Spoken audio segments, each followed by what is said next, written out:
প্রিয় শিক্ষার্থী ভাই বোনেরা, আসসালামু আলাইকুম। আশা রাখছি সবাই অনেক ভালো আছো। আজকে yearly question solution free live ক্লাসে সবাইকে স্বাগত জানাচ্ছি। আমি মোহাম্মদ মাহবুবুর রহমান। সবাই আমাকে ঠিক মতো দেখতে পাচ্ছ কিনা একটু তাড়াতাড়ি করে কমেন্টস করো, আর খুব দ্রুত ক্লাসটাকে শেয়ার দিয়ে দাও। খুব দ্রুত ক্লাসটাকে শেয়ার দিয়ে দাও, ইনশাআল্লাহ আমরা এক্ষুনি আমাদের ক্লাসটা শুরু করতে পারবো।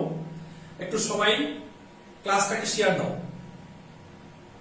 এবং ফ্রেন্ডদেরকে মেনশন করে দাও, ইনশাআল্লাহ আমরা এক্ষুনি আমাদের ক্লাসটা শুরু করব।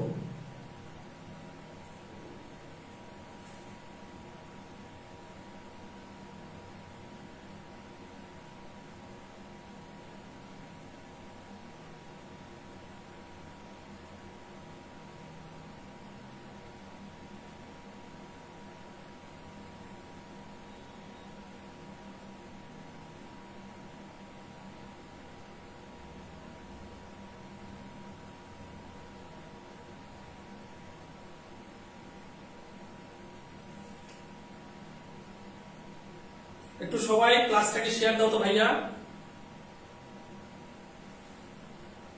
অনেকে সালাম দিয়ে দিয়েছো, সবার পক্ষ থেকে সালাম নিয়ে নিচ্ছে। আসলে অনেক নাম এখানে। এসবি তজন একজনকে মেনশন করেছো, থ্যাংক ইউ। আচ্ছা, মোহনা সালাম দিয়েছো, ওয়ালাইকুম আসসালাম। মহিনুল ইসলাম সালাম দিয়েছো, ওয়ালাইকুম আসসালাম। পূজা রয়, ইয়েস স্যার, থ্যাংক ইউ। আচ্ছা, ইসরাত জাহান আখি একজনকে মেনশন দিয়েছো, আব্দুল্লাহ মনসুর। আচ্ছা, থ্যাংক ইউ সবাইকে যারা মেনশন দিয়েছো এবং শেয়ার দিয়েছো ক্লাসটাকে, সবাইকে অনেক অনেক ধন্যবাদ।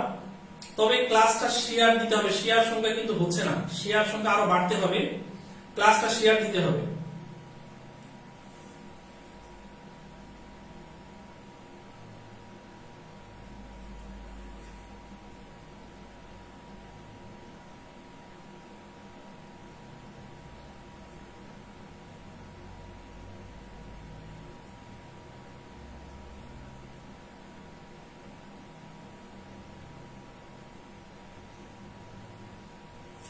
আচ্ছা, এই ক্লাসটা আজকের যে ক্লাসটা আমরা ধারাবাহিকভাবে গতদিন যে ক্লাসটা নিয়েছিলাম সেম একই মতো ক্লাস আমরা নিব ইনশাআল্লাহ। তো সবাই একটু ক্লাসটাকে শেয়ার দিয়ে দাও এবং ফ্রেন্ডদেরকে মেনশন করো। আমরা এক্ষুনি ক্লাসটা শুরু করতে যাচ্ছি, এই মুহূর্তে ক্লাসটা শুরু করবো ইনশাআল্লাহ।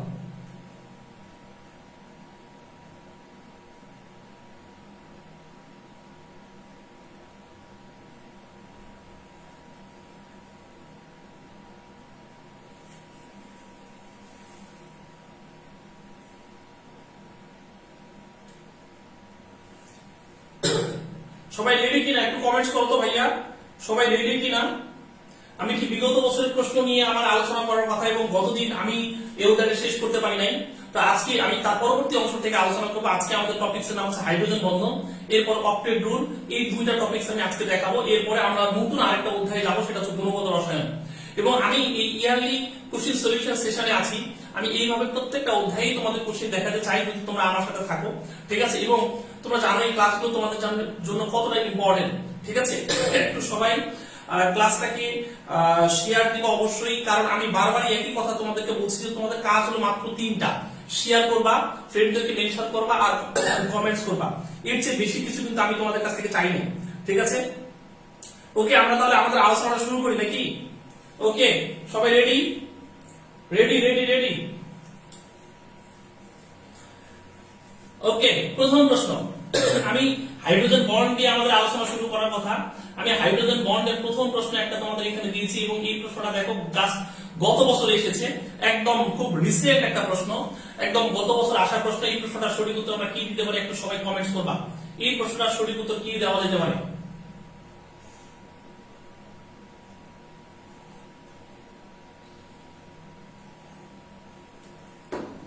দেখো, এই প্রশ্নের মধ্যে এটা আসলে একটু টাফ প্রশ্ন, যদিও গত বছর এই প্রশ্নটা জিএসটি তে আসছে এবং এই প্রশ্নটা অধিকাংশ স্টুডেন্টই সঠিক উত্তর দিতে পারবে না, ঠিক আছে। একটু তারপর তোমাদের কাছ থেকে আমি আনসার শোনার ট্রাই করবো যে আসলে এই যৌগটা মানে এখানে প্রশ্নটাতে বলা হচ্ছে কোনটির স্ফুটনাঙ্ক সবচেয়ে কম। এই প্রশ্নটার সঠিক উত্তর কি দেওয়া যেতে পারে একটু কমেন্টস করে দেখি। একটু দ্রুত কমেন্টস করো যে এই প্রশ্নটা সঠিক উত্তর আমরা কি দিতে পারি। তবে এই টেক্সটের যেমন প্রশ্নই আসলে আমার আলোচনা শোনার পরে তোমার আরো বড় বড় যৌগ দেওয়া থাকলেও তুমি সলভ করতে পারবে ইনশাআল্লাহ। ওকে, একটু কমেন্টস করো সবাই, এটা সঠিক উত্তর আমরা কি দিতে পারি।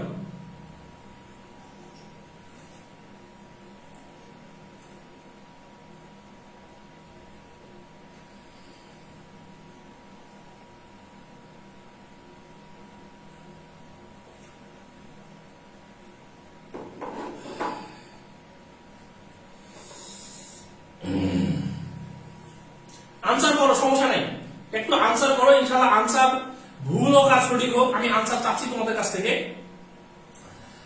আর ক্লাসগুলো যেহেতু আমাদের ডিলিট করা হয়, আমি তোমাদেরকে বলি যে আমার এই ক্লাসগুলো কিন্তু থাকবে না। যারা ক্লাস করছো শুরু থেকে শেষ পর্যন্ত তারাই এই ক্লাসগুলো থেকে লাভবান হবা। মাঝখানে চলে গেলে আসলে ক্লাসগুলো থেকে খুব বেশি লাভবান হওয়া যাবে না। আর এই ক্লাসগুলো আমি 12 ঘন্টা পরে ডিলিট করে দিই, এবং গত ক্লাসটা কিন্তু আমাদের পেজে নেই, এবং গত ক্লাসটাও আমাদের ডিলিট করে দেওয়া হয়েছে। তো যাদের নেটওয়ার্কের প্রবলেম তারা এই 12 ঘন্টার মধ্যে ক্লাসগুলো দেখে ফেলবা, ঠিক আছে। আর যাদের নেটওয়ার্কের প্রবলেম নেই তারা একটু ক্লাসগুলো লাইভ ক্লাস দেখবা, লাইভ ক্লাসটা বেশি মজার হয়, ঠিক আছে। একটু দেখো এই প্রশ্নটাতে কি বলা হয়েছে, বলা হচ্ছে কোন যৌগটির স্ফুটনাঙ্ক সবচেয়ে কম, এরকম একটা প্রশ্ন দেওয়া হয়েছে। তাহলে আমি এই প্রশ্নটা সলভের আগে তোমরা অনেকে উত্তর দিয়েছো, অধিকাংশ উত্তরে আমি সি পাচ্ছি, এখান থেকে অধিকাংশ উত্তরে আমি সি পাচ্ছি। তবে এখানে আমি কিছু কথা আমার আছে, কথাগুলো একটু খুব মনোযোগ দিয়ে তোমাদেরকে একটু শুনতে হবে। দেখো আমি কি বলতে চাচ্ছি। দেখো এইখানে যেই যৌগটা দেওয়া হয়েছে এগুলোর আলোচনা একটু পরে আসি, তার আগে আমি একটু বলি যে আসলে হাইড্রোজেন বন্ডটা কি জিনিস, ঠিক আছে। হাইড্রোজেন বন্ধন কি জিনিস। দেখো হাইড্রোজেন পরমাণু যখন উচ্চতর ঋণাত্মক কোনো মৌলের সাথে যুক্ত হবে, আমি আবারও কথা রিপিট করছি যে হাইড্রোজেন পরমাণু যখন উচ্চ তড়িৎ কোনো ঋণাত্মক মৌলের সাথে যুক্ত হবে, যেমন ধরো ফ্লোরিন, এরপরে হচ্ছে ক্লোরিন, এরপরে ধরো যে তোমার অক্সিজেন, এরপরে ধরো নাইট্রোজেন, এমন কোন উচ্চ তড়িৎ ঋণাত্মক মৌলের সাথে যুক্ত হবে। এবং আমরা সবাই জানি যে এই ফ্লোরিনের তড়িৎনাত্মকতার ভ্যালু হচ্ছে 4.0, এরপরে ক্লোরিনের তড়িৎনাত্মকতার ভ্যালু হচ্ছে 3.0, এরপরে অক্সিজেনের তড়িৎনাত্মকতার ভ্যালু হচ্ছে 3.5, আর নাইট্রোজেনের তড়িৎনাত্মকতার ভ্যালু হচ্ছে 3.0। এরকম যখন কোনো উচ্চ তড়িৎ ঋণাত্মক মৌলের সাথে যুক্ত হবে তখন সাধারণত তাদের একটা করে ডাইপোল থাকে, তাই না। তাদের কি থাকে, তাদের ডাইপোল থাকে। যেমন যদি আমি এইটা যদি আমার এই হাইড্রোজেন যদি ফ্লোরিনের সাথে যুক্ত হয় তাহলে এখানে আমার নতুন যে যৌগটা তৈরি হবে সেটা হচ্ছে হাইড্রোজেন ফ্লোরাইড। যদি ক্লোরিনের সাথে যুক্ত হয় তাহলে হচ্ছে হাইড্রোজেন ক্লোরাইড তৈরি হবে। যদি অক্সিজেনের সাথে তৈরি হয় যুক্ত হয় তাহলে পানি তৈরি হবে। যদি নাইট্রোজেনের সাথে যুক্ত হয় তখন হচ্ছে অ্যামোনিয়া তৈরি হবে, তাই না। তো এগুলো যখন লিকুইড কন্ডিশনে থাকবে তখন সাধারণত এদের তোমার হচ্ছে দুইটা করে পোল পাওয়া যায়। যেমন ধরো হাইড্রোজেন এবং ফ্লোরিন যেটা উচ্চতর ঋণাত্মক সেটা পার্শিয়ালি নেগেটিভলি চার্জ বিশিষ্ট হয়, অর্থাৎ এটা হবে পার্শিয়ালি নেগেটিভলি চার্জ, এটা হবে পার্শিয়ালি পজিটিভলি চার্জ। আমার একটা আলোচনা থেকে তোমরা এই টাইপের যেমন প্রশ্নই আসুক সলভ করতে পারবা। আমি পরবর্তীতে অনেকগুলো প্রশ্ন তোমাদেরকে দেখাবো। আবার দেখো যদি এটা তোমার ক্লোরিনের সাথে যুক্ত হয় তাহলে এটা হচ্ছে পার্শিয়ালি নেগেটিভলি চার্জ, এটা হলো পার্শিয়ালি পজিটিভলি চার্জ। আবার একই ভাবে যদি পানির সাথে যুক্ত হয় তাহলে পানিরও এরকম দুইটা প্রান্ত থাকবে, একটা হলো পার্শিয়ালি পজিটিভলি চার্জ আর একটা হলো পার্শিয়ালি নেগেটিভলি চার্জ। তো দেখো এরা যখন পরস্পর খুব কাছাকাছি আসবে তখন কাছাকাছি আসলে তখন একটার পজিটিভ প্রান্তের সাথে আরেকটা নেগেটিভ প্রান্ত যুক্ত হয়ে দুর্বল আকৃতির এক ধরনের বন্ধন সৃষ্টি করবে। এই বন্ধনটাই হচ্ছে আমাদের হাইড্রোজেন বন্ধন। যেমন ধরো এই একটা পানির অণু, এই আরেকটা পানির অণু যদি এই পাশাপাশি আসে তাহলে নিশ্চয়ই এই পানির অণু আবার নিশ্চয়ই এইটা হচ্ছে আমাদের নেগেটিভ প্রান্ত, এইটা হচ্ছে পজিটিভ প্রান্ত, তাই না। আমি তোমাদেরকে বলেছি যদি এরকম উচ্চতর ঋণাত্মক কোনো মৌলের সাথে হাইড্রোজেন যুক্ত হয় তাদের দুটা করে প্রান্ত থাকে বা পোল থাকে। তো এরা যখন পরস্পর খুব কাছাকাছি আসে তাকায় যখন এই পানির অণু এটা হলো পজিটিভ প্রান্ত আর এইটা এই পানির অণু হচ্ছে নেগেটিভ প্রান্ত, এরা যখন পরস্পর খুব কাছাকাছি আসবে তখন এইভাবে একটা দুর্বল আকৃতির বন্ধন সৃষ্টি হবে এবং দুর্বল আকৃতির বন্ধনটাই হচ্ছে আমাদের হাইড্রোজেন বন্ড, অর্থাৎ এই বন্ডটাই হচ্ছে হাইড্রোজেন বন্ড। এতটুকু মনে হয় সবাই ক্লিয়ার হয়েছে। এখন দেখো এই যে হাইড্রোজেন বন্ধনের আমরা কথা বলছি, এই হাইড্রোজেন বন্ধনের কারণে আসলে কি হয়। এই হাইড্রোজেন বন্ধনের কারণে কয়েকটা বৈশিষ্ট্য বৃদ্ধি পায়, খুব মনোযোগ দিয়ে কথাগুলো একটু শোনো। হাইড্রোজেন বন্ধনের কারণে যে যৌগের হাইড্রোজেন বন্ধন যত বেশি শক্তিশালী তার ক্ষেত্রে তার স্ফুটনাঙ্ক তত বেশি, অর্থাৎ হাইড্রোজেন বন্ধনের কারণে যেটা হয় সেটা হচ্ছে স্ফুটনাঙ্ক বৃদ্ধি পায়। খুব ইম্পর্টেন্ট তথ্য লিখে রাখো, স্ফুটনাঙ্ক বৃদ্ধি পায়, স্ফুটনাঙ্ক বৃদ্ধি পায়। ওকে, স্ফুটনাঙ্ক বৃদ্ধি পায়। এরপরে হচ্ছে সেকেন্ড তথ্য হচ্ছে পৃষ্ঠটান ধর্ম বৃদ্ধি পায়, ঠিক আছে। পৃষ্ঠটান ধর্ম বৃদ্ধি পায়, পৃষ্ঠটান ধর্ম বৃদ্ধি পায়। আচ্ছা এরপরে আর কি হয়, আর সান্দ্রতা ধর্ম বৃদ্ধি পায়। সান্দ্রতা ধর্ম যেটাকে ফিজিক্সে তোমাদের আলোচনা করা হয়েছে সেটা হচ্ছে সান্দ্রতা ধর্ম বৃদ্ধি পায়, ঠিক আছে। সান্দ্রতা ধর্ম বৃদ্ধি পায়। আচ্ছা এই ধর্মগুলো সাধারণত হাইড্রোজেন বন্ধনে যদি বেশি হয় তাহলে স্ফুটনাঙ্ক বেড়ে যাবে, পৃষ্ঠটার ধর্ম বেড়ে যাবে, সান্দ্রতার ধর্ম বেড়ে যাবে। ওকে, এখন আসি এই স্ফুটনাঙ্ক হাইড্রোজেন বন্ধন কোন যৌগের ক্ষেত্রে কেমন হবে। ঠিক আছে, এইটা সাধারণত নির্ভর করে থাকে ওই যৌগের ডাইপোলের উপরে, অর্থাৎ ডাইপোল যত বেশি হবে তার স্ফুটনাঙ্ক তত বেশি হবে, ডাইপোল যত বেশি হবে তার স্ফুটনাঙ্ক তত বেশি হবে।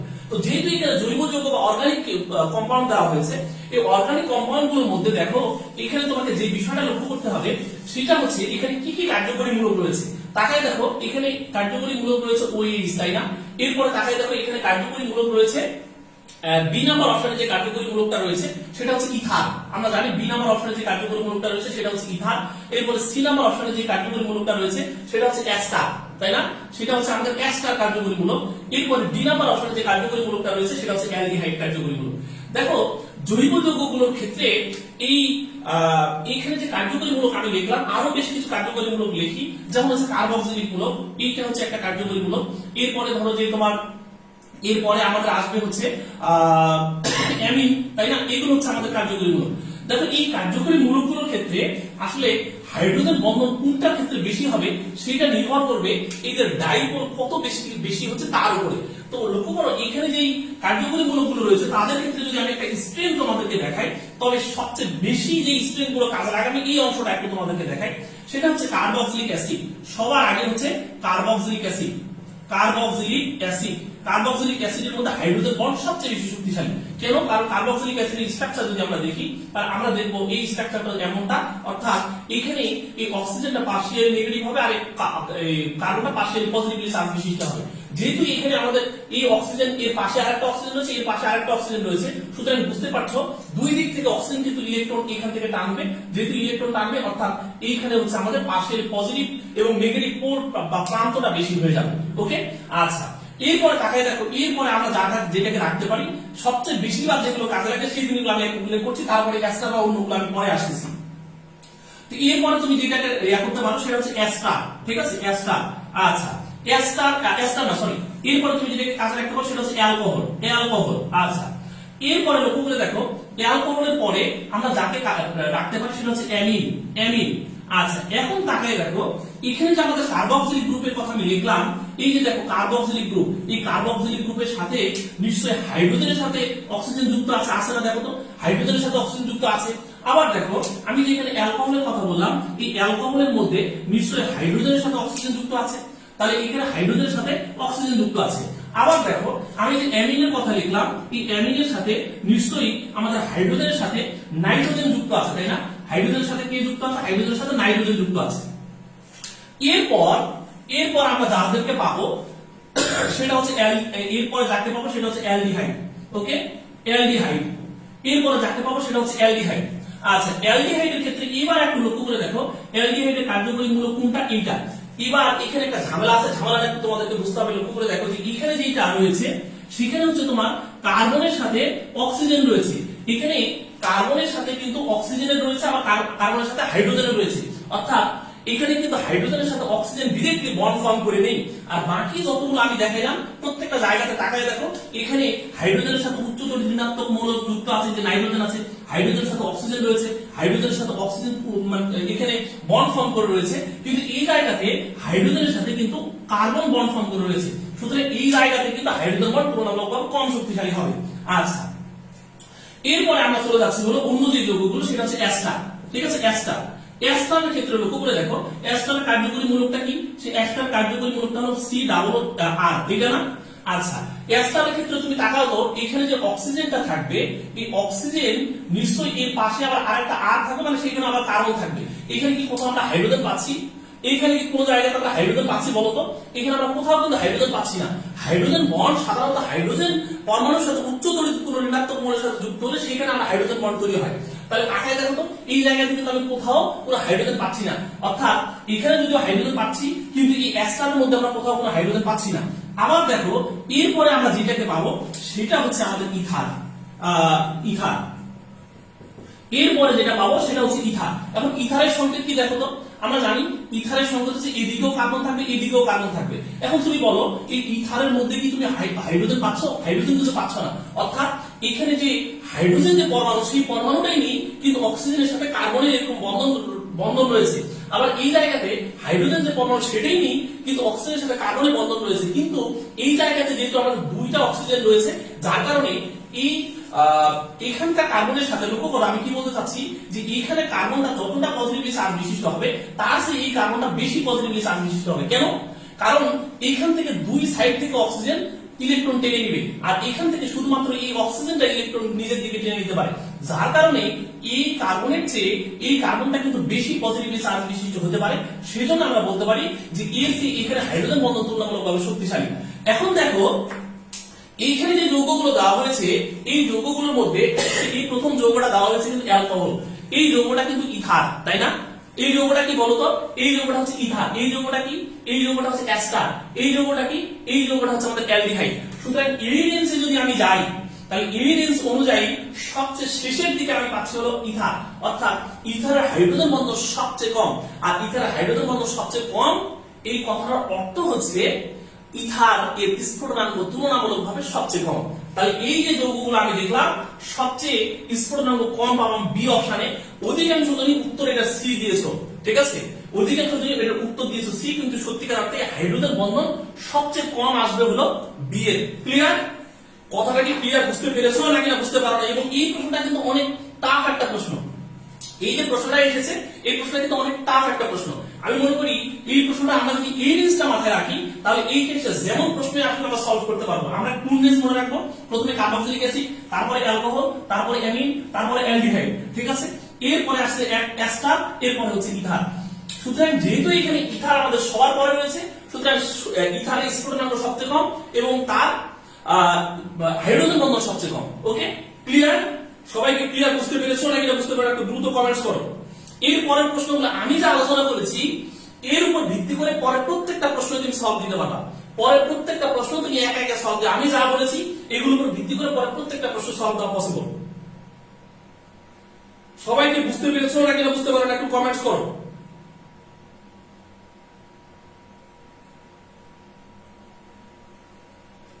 ক্লিয়ার? আচ্ছা, এর পরের প্রশ্নটা দেখাই, তাহলে তোমরা আরেকটু ক্লিয়ার হবা। যেমন আচ্ছা, এই প্রশ্নটা আমি একটু পরে আসি, তার আগে আরেকটা প্রশ্ন একটু দেখাই। এই পার আছে, এই প্রশ্নটা একটু দেখাই। দেখো, যেমন এই প্রশ্নটা আসছে, একটু তাকাও। এই প্রশ্ন দেখো, এখানে ঢাকা ইউনিভার্সিটির প্রশ্ন 18 সেখানে আসছে। প্রশ্নটাতে বলা হচ্ছে নিম্নের কোন যৌগের স্ফুটনাঙ্ক সবচেয়ে বেশি? তাহলে তুমি দেখো তো কোন যৌগের স্ফুটনাঙ্ক সবচেয়ে বেশি। এইটা তো আমাদের জৈব যৌগ না, যেহেতু জৈব যৌগ না, এখন আমরা তড়িৎ ঋণাত্মকতা দিয়ে এগুলোকে আনসার করতে পারি। তাহলে তুমি দেখো, এখানে হচ্ছে কার্বন, এখানে রয়েছে নাইট্রোজেন, এখানে রয়েছে ফসফরাস, আর এখানে রয়েছে সালফার। এবং তুমি এতটুকু নিশ্চিত যে হাইড্রোজেন সালফাইড এটা গ্যাসিয়াস কন্ডিশনে থাকে, তাই কি না? এই ফসফিন এটাও গ্যাসিয়াস কন্ডিশনে থাকে, অ্যামোনিয়াও গ্যাস, কিন্তু এগুলো যখন লিকুইড কন্ডিশনে থাকে তুলনামূলকভাবে, যেহেতু নাইট্রোজেনের সাথে নাইট্রোজেন তড়িৎ ঋণাত্মকতা সবচেয়ে বেশি, আমরা সবাই জানি যে নাইট্রোজেন তড়িৎ ঋণাত্মকতা ভ্যালু হচ্ছে 3.0, আর এখানে যতগুলো অ্যাটম রয়েছে দেখো, কার্বন এটা তড়িৎ ঋণাত্মকতা ভ্যালু হচ্ছে 2.5, এরপরে যে ফসফরাস এটারও 2 পয়েন্ট সামথিং, সালফার এটারও 2.1, অর্থাৎ সবগুলোই 3 এর নিচে। একমাত্র নাইট্রোজেনের ক্ষেত্রে তড়িৎ ঋণাত্মকতার ভ্যালু হচ্ছে 3, যার কারণে এই জায়গাতে কিন্তু বেশি ডাইপোলের সৃষ্টি হবে। আর যেহেতু বেশি ডাইপোলের সৃষ্টি হবে, সুতরাং এইখানে যে নাইট্রোজেন এবং হাইড্রোজেন যে বন্ধন, এই হাইড্রোজেনটা পার্শিয়ালি পজিটিভ আর নাইট্রোজেনটা পার্শিয়ালি নেগেটিভ সৃষ্টি হবে। সেজন্য আমরা বলতে পারি যে কোনটির স্ফুটনাঙ্ক সবচেয়ে বেশি। এখানেও আমাদের উত্তর বি দিতে হবে, এইখানেও উত্তর বি দিতে হবে। এবং এই হাইড্রোজেন বন্ধনের এই প্রশ্নগুলো, এখানে যে প্রশ্নগুলো আমি দেখাচ্ছি, হাইড্রোজেন বন্ধনের এই প্রশ্নগুলো তুমি যদি সারাদিন 8-10টা বই পড়ো, তাও তুমি সলভ করতে পারবে না, যদি আমার এই কথাগুলো তুমি মনে না রাখো। আমি যে কথাগুলো বলেছি সেই কথাগুলো যদি মনে না রাখো, 8-10টা বই পড়লেও তুমি এই টাইপের প্রশ্ন সলভ করতে পারবে না, আমি একদম নিশ্চিত। ঠিক আছে? এখানে তো অনেক সেকেন্ড টাইমের স্টুডেন্টও আছো, কিন্তু সেকেন্ড টাইমের স্টুডেন্ট এই টাইপের প্রশ্নগুলো সঠিক উত্তর তোমরা দিতে পারো না। কেন? কারণ বইতে এই সব তথ্য ডিরেক্টলি নেই। আমি যে তথ্যগুলো দিচ্ছি এই তথ্যগুলো ডিরেক্টলি বইতে নেই। ওকে, ক্লিয়ার? সবাইকে বুঝছো যে এটা সঠিক উত্তর বি হবে?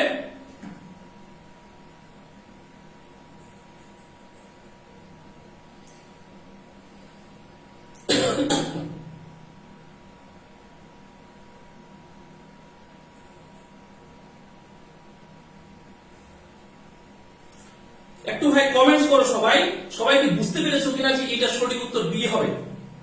না বুঝলে বলো, আমি আরো একবার আলোচনা করবো, সমস্যা নেই। যদি বুঝো তাহলে আলহামদুলিল্লাহ ভালো।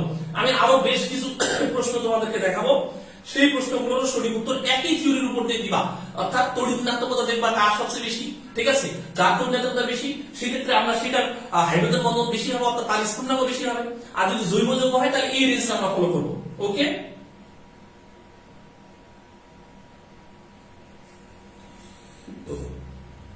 আচ্ছা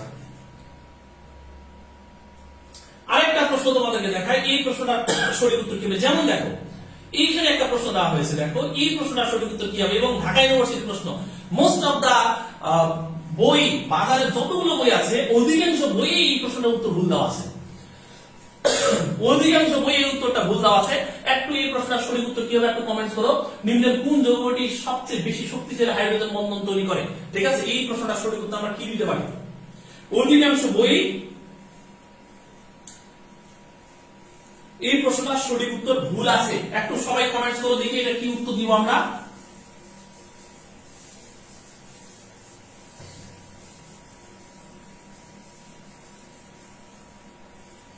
এখানে বলা আছে কোনটি শক্তিশালী হাইড্রোজেন বন্ধন গঠন করে, এখানে বলা আছে ইথানল, এরপরে ইথানোয়িক অ্যাসিড, ওয়াটার আর অ্যামোনিয়া। আমি যে তোমাদেরকে দেখাইলাম, যে রেঞ্জ গুলো দেখাইলাম, এই রেঞ্জ গুলো একটু আমাকে বলো যে এগুলো এই রেঞ্জ অনুযায়ী আমরা সঠিক উত্তর কোনটাকে দিতে পারি। এখন অনেকে কিন্তু এটার উত্তর আবার সি দিবা, কারণটা কি বইতে সি দেওয়া আছে সেই জন্য অনেকে সি দিবা, কিন্তু সত্যিকার অর্থে এইটার উত্তর হচ্ছে বি। যারা উত্তর করছো সবাইকে অনেক ধন্যবাদ। এটার উত্তর হলো, এইটার উত্তর হচ্ছে বি, এটার উত্তর বি দিতে হবে, এটার উত্তর সি দেওয়া যাবে না, ঠিক আছে, এটার উত্তর বি দিতে হবে। কেন হাইড্রোজেন বন্ধন এটাতে বেশি শক্তিশালী, লক্ষ্য করে দেখো। আমি যদি একদম তোমাদের এই প্রত্যেকটা জিনিস, এই প্রথম এই অ্যামোনিয়া যে হবে না এটা তোমরা বুঝতে পেরেছো যে অ্যামোনিয়া হওয়ার কোনো চান্স নেই, ঠিক আছে, অর্থাৎ হলে এই তিনটার ভিতরেই হবে। তাহলে এখানে যে প্রথম যৌগটা দেওয়া হয়েছে সেটার নাম হচ্ছে ইথানল, তাই না, এই যৌগের নাম হচ্ছে ইথানল, এটার নাম হচ্ছে ইথানল।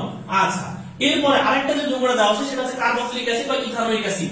আচ্ছা তোমরা বলো তো, আমি যে তোমাদেরকে দেখাইলাম যে কার্বক্সিলিক অ্যাসিড সবচেয়ে বেশি শক্তিশালী হাইড্রোজেন বন্ধন তৈরি করে, এরপরে হচ্ছে অ্যালকোহল, তাহলে এই রেঞ্জ অনুযায়ী আমরা বুঝতেই পারছি যে এখানে এ দেওয়ার কোনো চান্স আমাদের নেই। এরপরে আসছে কি ইথানোয়িক অ্যাসিড, সুতরাং নিশ্চয়ই বি হতে পারে। এখন অনেকে উত্তর দিচ্ছে হলো পানি, কেন পানি উত্তর দিচ্ছে একটু দেখো। অনেকে ভাবছে পানিতে বেশি শক্তিশালী হাইড্রোজেন বন্ধন তৈরি হয়, কিন্তু সত্যিকার অর্থে একটু লক্ষ্য করে দেখো যে এই জায়গাতে যেটা হচ্ছে সেটা হচ্ছে কার্বনের সাথে কিন্তু হাইড্রোজেনের অক্সিজেনের বন্ধন রয়েছে, আবার হাইড্রোজেনের সাথে অক্সিজেনের বন্ধন রয়েছে। সুতরাং এইখানে যে আমাদের এইটা পার্শিয়ালি পজিটিভ আর এইটাতে পার্শিয়ালি নেগেটিভ বন্ধন সৃষ্টি হবে, এইটা এই জায়গাতে বেশি হবে। কেন একটু তাকাও, লক্ষ্য করে দেখো। আমি তোমাদেরকে বলি, এই পানির ক্ষেত্রে আমরা জানি যে এরকমটা হয়, তাই না, এরকমটা হয় না, অর্থাৎ এইটা হচ্ছে পার্শিয়ালি পজিটিভ, এটা হচ্ছে পার্শিয়ালি নেগেটিভ, এটা হচ্ছে পার্শিয়ালি পজিটিভ। কিন্তু এই জায়গাতে এইখানে একটা অক্সিজেন রয়েছে, এই অক্সিজেনও কিন্তু নিজের দিকে ইলেকট্রন টানে। এই অক্সিজেন কি করে, এই অক্সিজেনও নিজের দিকে ইলেকট্রন টানে, আর যখন অক্সিজেন নিজের দিকে ইলেকট্রন টানবে তখন সামগ্রিকভাবে এই কার্বন থেকে ইলেকট্রন টানবে, আর ওই ইলেকট্রনের ঘাটতিটা তখন কিন্তু এই দিক থেকে আসবে, আস্তে আস্তে করে এই দিক থেকে আসবে। আবার একইভাবে এই হাইড্রোজেন কিন্তু নিজের দিকে ইলেকট্রন টানবে, যার কারণে এই অক্সিজেন থেকে দুই সাইড থেকে ইলেকট্রন টানার সম্ভাবনা খুবই বেশি, ঠিক আছে। আর এই জায়গা থেকে তাকাই দেখো, এইটা কিন্তু তোমার এই জায়গাতে যেটা লক্ষ্য করে দেখো, এখানে হচ্ছে তোমার অক্সিজেন, শুধুমাত্র অক্সিজেন হাইড্রোজেন থেকে ইলেকট্রন টানবে, এখানেও এই অক্সিজেন হাইড্রোজেন থেকে ইলেকট্রন টানবে। এই কথা আমি আরেকবার রিপিট করছি, একটু দেখো, সবাই খুব মনোযোগ দিয়ে কথা একটু শোনো। এই অক্সিজেন তরুণাত্মকতার ভ্যালু কত, 3.5, হাইড্রোজেন তরুণাত্মকতার ভ্যালু কত, দেখো তো, হাইড্রোজেন তরুণাত্মকতার 2.1। আবার এই কার্বনের তরুণাত্মকতার ভ্যালু কত, দেখো তো, কার্বনের তরুণাত্মকতার ভ্যালু হচ্ছে 2.5। কিন্তু বিষয়টা হচ্ছে এইখানে যেহেতু আমাদের দুটো অক্সিজেন রয়েছে, এই দুটো অক্সিজেন থাকার কারণে এই জায়গাতে পার্শিয়ালি পজিটিভ এবং নেগেটিভ পোল সৃষ্টি হওয়ার চান্সটা তুলনামূলকভাবে অনেক বেশি, কার চেয়ে পানির চেয়ে। আরো একটা বাস্তব কথা তোমাদেরকে বলতে পারি, তোমরা যদি এটা নেটে সার্চ দাও, নেটে সার্চ দিলে এটা পাবা। দেখো এই যে এই যৌগটার স্ফুটনাঙ্ক আমরা সবাই জানি 100 ডিগ্রি সেন্টিগ্রেড, এটা নিয়ে আমাদের কারো কোনো ঝামেলা নেই, আমরা সবাই জানি পানির স্ফুটনাঙ্ক হচ্ছে 100 ডিগ্রি সেন্টিগ্রেড। কিন্তু তুমি যদি ইথানোয়িক অ্যাসিডের স্ফুটনাঙ্ক সার্চ দাও, তুমি সার্চ দাও নেটে, তুমি সার্চ দাও ইথানোয়িক অ্যাসিডের স্ফুটনাঙ্ক 100 বেশি পাবা। নেটে তুমি সার্চ দিয়ে দেখো ইথানোয়িক অ্যাসিডের স্ফুটনাঙ্ক তুমি 100 বেশি পাবা, দেখবা যে 100 মানে 100.2 বা 1 সামথিং এরকম কোনো কিছু একটা স্ফুটনাঙ্ক দেওয়া হয়েছে। তাহলে তুমি বলো যেটা স্ফুটনাঙ্ক যত বেশি সেখানে হাইড্রোজেন বন্ধন তুলনামূলকভাবে তত বেশি, যার কারণে এখানে কিন্তু তোমার এই ওয়াটার উত্তর না দিয়ে উত্তর দিতে হবে ইথানোয়িক অ্যাসিড। আমি আবারও কথা রিপিট করছি, তুমি যদি নেটে সার্চ দাও, নেটে সার্চ দিলে তুমি দেখবা যে এই দুইটা যৌগের মধ্যে পানি এবং ইথানোয়িক অ্যাসিডের মধ্যে পানির স্ফুটনাঙ্ক দেওয়া হয়েছে 100 ডিগ্রি সেন্টিগ্রেড, আর ইথানোয়িক অ্যাসিডের স্ফুটনাঙ্ক তুমি দেখো, ইথানোয়িক অ্যাসিডের স্ফুটনাঙ্ক 100 বেশি, 100 বেশি, ঠিক আছে, মানে 100 বেশি, 100 ধরো 1 বা 2 এরকম কোনো কিছু একটা তুমি নেটে পাবা, তুমি নেটে সার্চ দিয়ে দেখতে পারো। তাহলে আমরা সবাই জানি যার স্ফুটনাঙ্ক তুলনামূলকভাবে বেশি সে তত বেশি হাইড্রোজেন বন্ধন ফর্ম করে। সেই জন্য এই জায়গাতে আমাদেরকে ওয়াটার উত্তর না দিয়ে উত্তর দিতে হবে ইথানোয়িক অ্যাসিড, এখানে উত্তর ইথানোয়িক অ্যাসিডই হবে, এইটাই কারেক্ট। যদি বইতে পানি দেওয়া থাকে তাহলে এটা ভুল দেওয়া আছে, এটার উত্তর দিতে হবে ethanoic acid. Clear?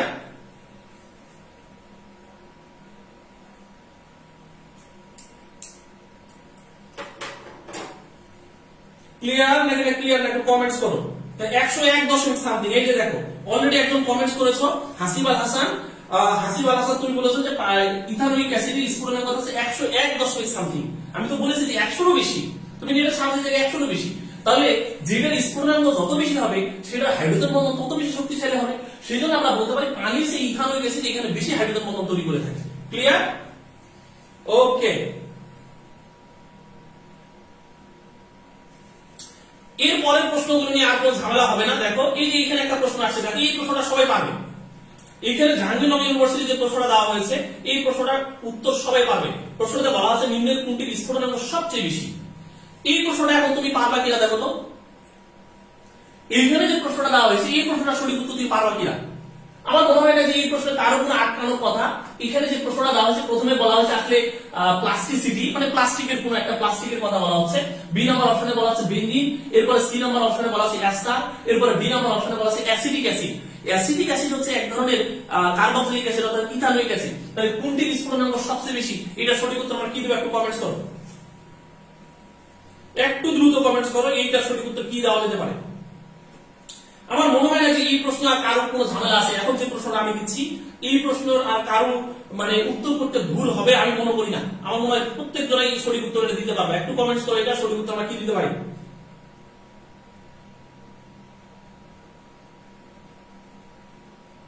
Thank you সবাইকে। সবাই আচ্ছা কোশ্চেন ভালো করে দেখতে পাই না, একদম কমেন্টস করছো কোশ্চেন ভালো করে দেখতে পারো না কেন ভাইয়া? সবাই তো সঠিক উত্তর দিচ্ছে, কোশ্চেন ভালো করে দেখতে পাবা না কেন তুমি? সবাই তো সঠিক উত্তর দিচ্ছে, সবাই মানে সবাই দেখতে পাচ্ছে।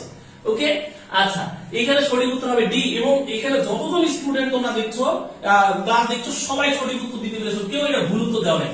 এবার আমি আরেকটা প্রশ্ন দিই তো, আস্তে আস্তে করে কিন্তু তোমাদের কারেক্ট উত্তর করার কিন্তু টেন্ডেন্সি বাড়তেছে এবং এখন পার্সেন্টেজ অনুযায়ী কিন্তু 99% স্টুডেন্ট সঠিক উত্তর তোমরা দিয়েছো যে এটা সঠিক উত্তর হলো অ্যাসিটিক অ্যাসিড। এর পরের যে প্রশ্ন তাকাও, রাজশাহী ইউনিভার্সিটির প্রশ্ন। তুমি বলো দেখি এই প্রশ্নটা সঠিক উত্তর আমরা কি দিব। এখন যে প্রশ্নটা দেওয়া আছে তুমি এবার বলো যে প্রশ্নের সঠিক উত্তর কি দিবে, সবাই পারবে, কেউ ভুল উত্তর দিবে না। এটা দেখো নিম্নের কোন যৌগটির স্ফুটনাঙ্ক সবচেয়ে বেশি। আমি যে রেঞ্জ দেখিয়েছি ওই একটা রেঞ্জের উপর ভিত্তি করে প্রত্যেকজন সঠিক উত্তর দিতে পারবে। দেখো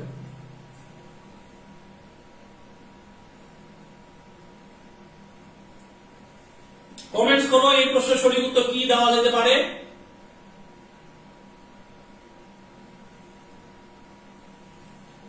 এইটার পরে তোমাদের আর একটা প্রশ্ন আমি দেখাবো, তাহলে হাইড্রোজেন বন্ধন নিয়ে তোমাদের যেমন প্রশ্নে আসুক আমার বিশ্বাস যে তোমরা সব প্রশ্ন সলভ করতে পারবা।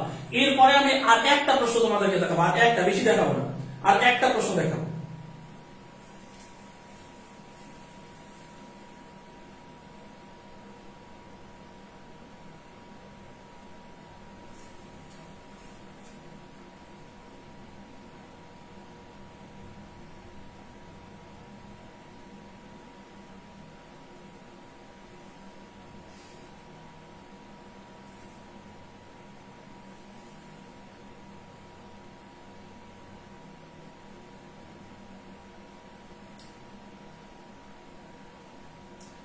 মাশাআল্লাহ, এইখানেও সবাই সঠিক উত্তর দিতে পারছো। এটার সঠিক উত্তর হচ্ছে বি হবে, এটার সঠিক উত্তর হবে বি হবে। আচ্ছা একজন বারবারই একই প্রশ্ন করছো যে ভাইয়া হাইড্রোজেন বন্ড সংখ্যা কিভাবে বের করবো। দেখো হাইড্রোজেন বন্ধন সংখ্যা, এই প্রশ্নটা বারবারই একজন করছো, এই প্রশ্নটা আমি আবারও রিপিট করছি। আমি এই প্রশ্নটা একজন বারবারই করছো যে ভাইয়া হাইড্রোজেন বন্ড সংখ্যা কিভাবে বের করবো। দেখো হাইড্রোজেন বন্ধন কোন যৌগের মধ্যে কতটা আছে এটা যৌগ টু যৌগ ভ্যারি করে, ঠিক আছে। এটা বিভিন্ন যৌগের ক্ষেত্রে ভ্যারি করতে পারে। একটা যৌগের ক্ষেত্রে একরকম, মানে প্রত্যেকটা যৌগের ক্ষেত্রে একই রকম হয় না। যেমন ধরো আমি তোমাকে যদি বলি যে হাইড্রোজেন ফ্লোরাইড, ঠিক আছে, এই হাইড্রোজেন ফ্লোরাইড এটা হলো পাশে যদি লিকুইড কন্ডিশনে থাকে তাহলে তাকায় দেখো তো এখানে পার্শিয়ালি নেগেটিভ, এটা পার্শিয়ালি পজিটিভ।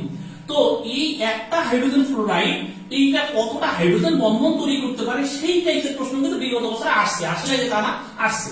তাহলে দেখো আমি যদি আরেকটা হাইড্রোজেন ফ্লোরাইড পাশাপাশি লিখি, তাহলে তুমি দেখো তো এইটার পজিটিভ প্রান্ত হলো এইটা, এইটা নেগেটিভ প্রান্ত হলো এইটা।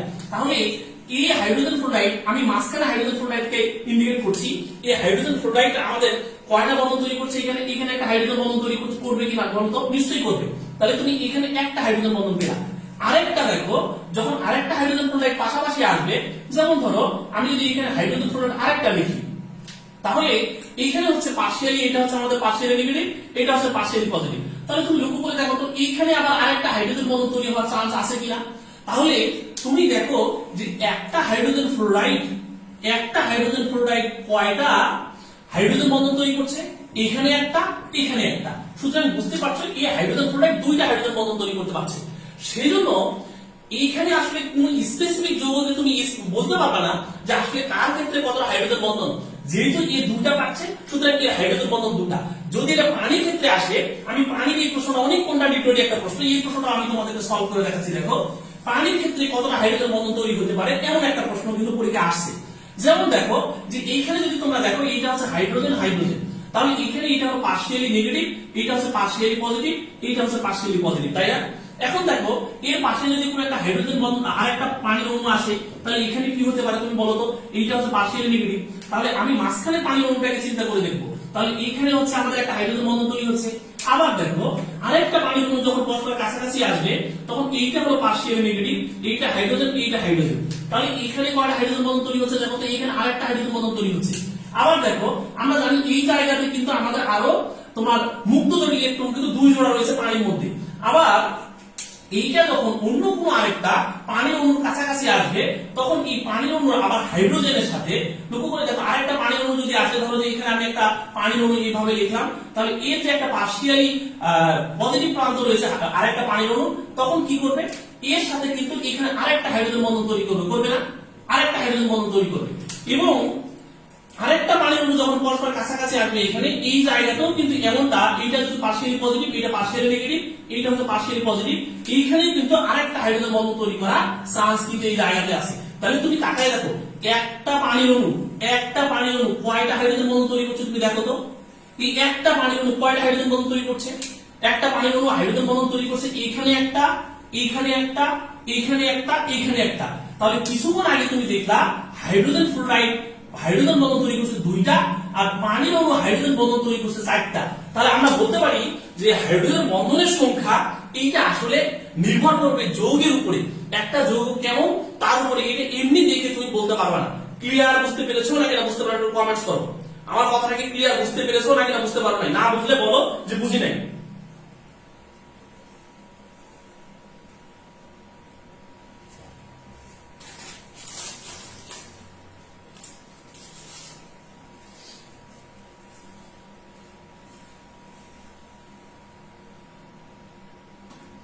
তাহলে ইনশাআল্লাহ প্রশ্ন পেয়ে গেছো।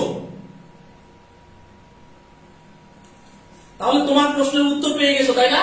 ওকে, থ্যাংক ইউ সবাইকে। আমি আর একটা প্রশ্ন তোমাদেরকে দেখাবো হাইড্রোজেন বন্ধন নিয়ে। তাহলে মোটামুটি আমি ধরে নিচ্ছি যে তোমরা এই টাইপের প্রশ্ন যেমনই আসুক তোমরা সলভ করতে পারবা। এইখানে এই প্রশ্নটার সঠিক উত্তর কি হবে একটু সবাই কমেন্টস করো। এই প্রশ্নটার সঠিক উত্তর আমরা কি দিতে পারি? তবে এই প্রশ্নটা যদি সিস্টেমেটিক্যালি প্রশ্নের উত্তর দেয় তাহলে কিন্তু ভুল করবে। তবে এই প্রশ্নে একটা ঝামেলা আছে। একটু এই প্রশ্নের সঠিক উত্তর কি একটু কমেন্টস করো, সবাই একটু কমেন্টস করো এই প্রশ্নটার সঠিক উত্তর আমরা কি দিতে পারি।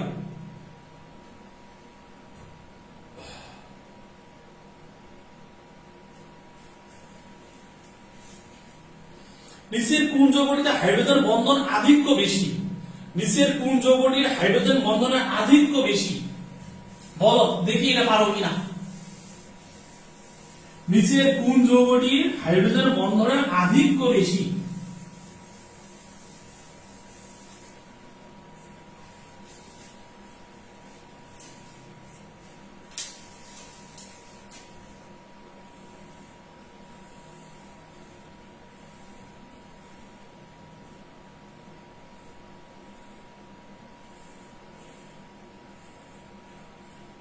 সবাই একটু কমেন্টস করে আমাকে জানাও যে এই প্রশ্নের সঠিক উত্তর আমরা কি দিতে পারি।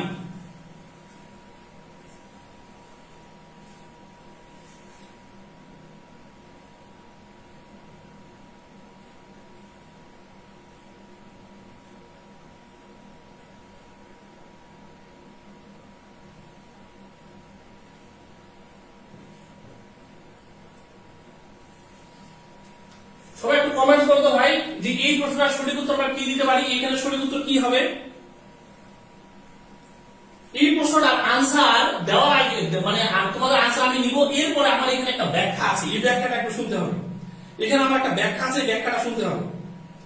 ওকে, এই যে দেখো এখানে অধিকাংশ স্টুডেন্ট ভুল উত্তর দিচ্ছে, দেখছো এখানে অধিকাংশ স্টুডেন্ট ভুল উত্তর দিচ্ছে। ভাই হাইড্রোজেন বন্ধন টার্মটা এমন একটা টার্ম, তুমি যদি বই পড়ো সারাদিন, বই পড়ে কিন্তু এই টাইপের প্রশ্ন তুমি সলভ করতে পারবা না, কখনই পারবে না। ঠিক আছে, এমন একটা টার্ম হাইড্রোজেন বন্ধন। লক্ষ্য করে দেখো এখানে হাইড্রোজেন পরমাণু, যদি এখানে আমি তিনটা মৌলকে দেখাচ্ছি, দেখো এখানে হচ্ছে তোমার চারটা মৌল দেখাচ্ছি, কার্বন, নাইট্রোজেন, অক্সিজেন, ফ্লোরিন, চারটা মৌলকে দেখাচ্ছে। একটু মুখ মনোযোগ দিয়ে দেখো, এই যদি কার্বনের সাথে হাইড্রোজেন যুক্ত হয় তাহলে এখানে যে যৌগটা তৈরি হবে তার নাম হচ্ছে মিথেন, তাই না? আচ্ছা, এরপরে দেখাও যদি নাইট্রোজেনের সাথে একটা বন্ধন তৈরি হয় তাহলে এইখানে যে যৌগটা তৈরি হবে সেটা হচ্ছে আমাদের অ্যামোনিয়া, এরপর পানির সাথে যদি কোনো বন্ধন তৈরি হয় তাহলে এইখানে যেটা তৈরি হবে মানে অক্সিজেনের সাথে তৈরি হলে সেটা তৈরি হবে পানি।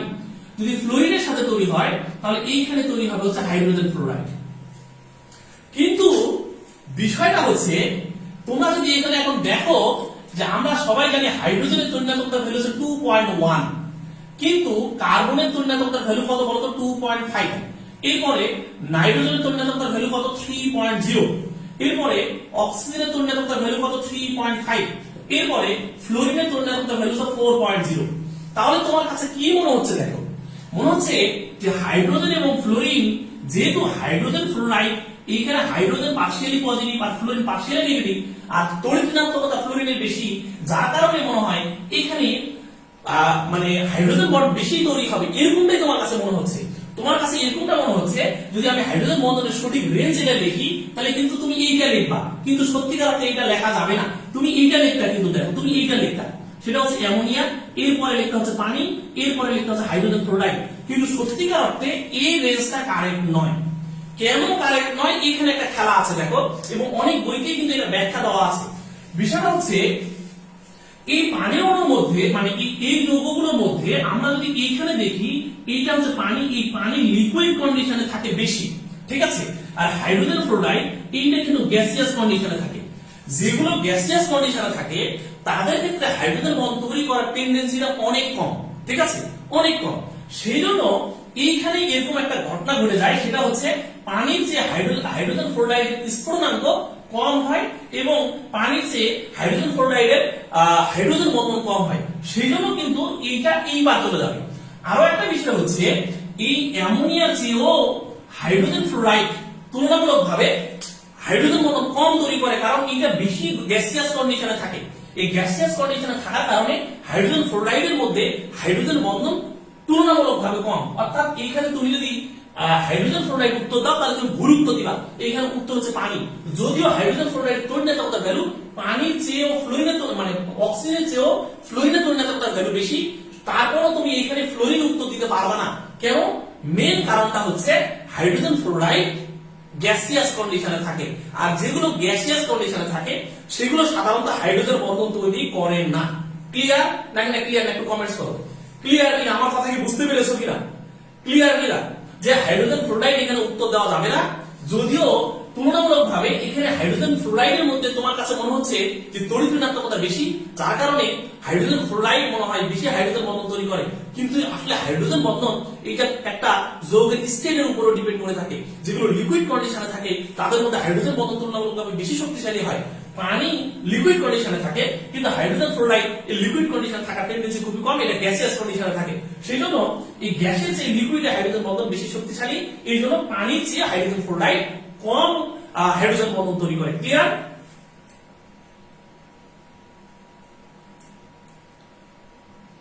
আমার মনে হয় বুঝতে পেরেছো। ঠিক আছে, আর ঝামেলা হওয়ার কথা নয়। এবার আমরা নতুন টপিকসে ঢুকতে পারি কিনা বলো? আমরা একটা নতুন টপিকসে, একদম নতুন একটা টপিকসে ঢুকতে পারি এখন। এই টপিকসের নাম হচ্ছে অক্টেট নীতি। একটু সবাই কমেন্টস করো, আমরা কি এখন নতুন টপিকসে ঢুকতে পারি কিনা? অক্টেট নীতি।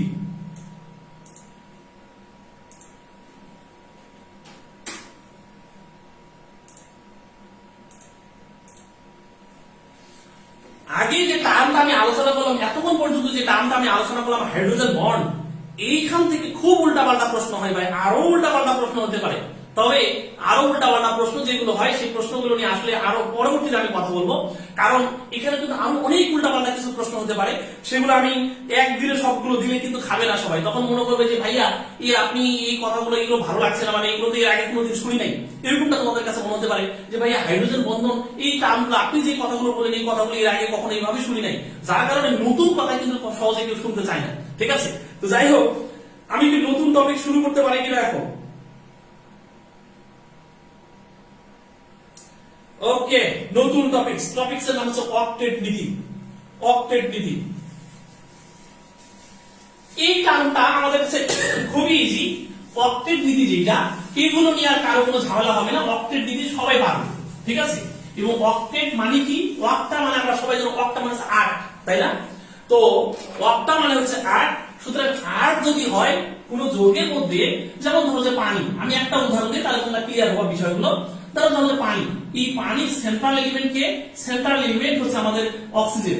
তো এই অক্সিজেনের চারিদিকে যদি ইলেকট্রন সংখ্যা 8 হয় তাহলে সেটা অক্টেট নীতি মেনে চলবে। ঠিক আছে, আর যদি 8 এর চেয়ে কম হয় তাহলে অষ্টক সংকোচন হবে বা অক্টেট সংকোচন হবে। যদি 8 এর চেয়ে বেশি হয় তাহলে অষ্টক নীতি মেনে চলবে না, সেটা অষ্টক সম্প্রসারণ হবে। তাহলে তাকাই দেখো তো, এইদিকে আমরা বন্ধন ইলেকট্রন এখানে পাচ্ছিল দুটা পানি অণুর ক্ষেত্রে, এখানে বন্ধন ইলেকট্রন পাচ্ছিল দুটা, এখানে মুক্তধর্মী ইলেকট্রন পাচ্ছিল দুটা, এখানে মুক্তধর্মী ইলেকট্রন পাচ্ছিল দুটা।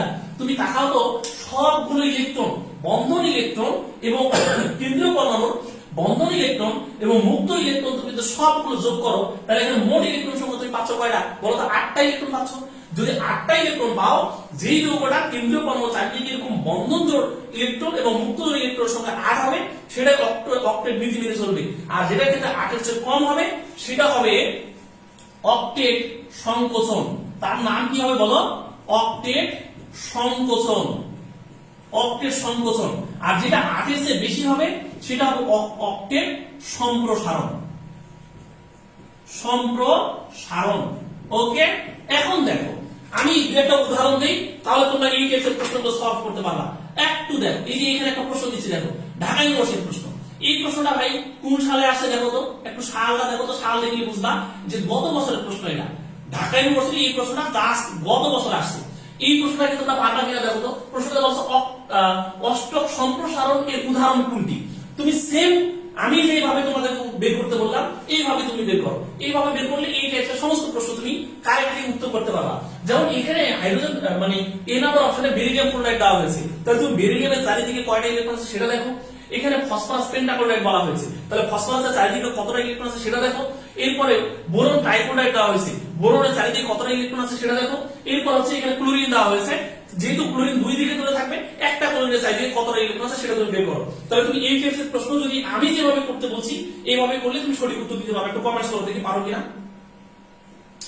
স্টুডেন্ট সংখ্যা কমে গেলে আমি কিন্তু ক্লাস বন্ধ করে দিব, এবং এই ক্লাসগুলো যে কতটা ইম্পর্টেন্ট আমি তোমাদেরকে বলে বুঝাতে পারবো না। যদি লাখ টাকা দাও তাও কিন্তু এই ক্লাসগুলো তোমরা কারো কাছ থেকে পাবা না, একমাত্র এই মাহমুদ স্যারের কাছ থেকে পাবা।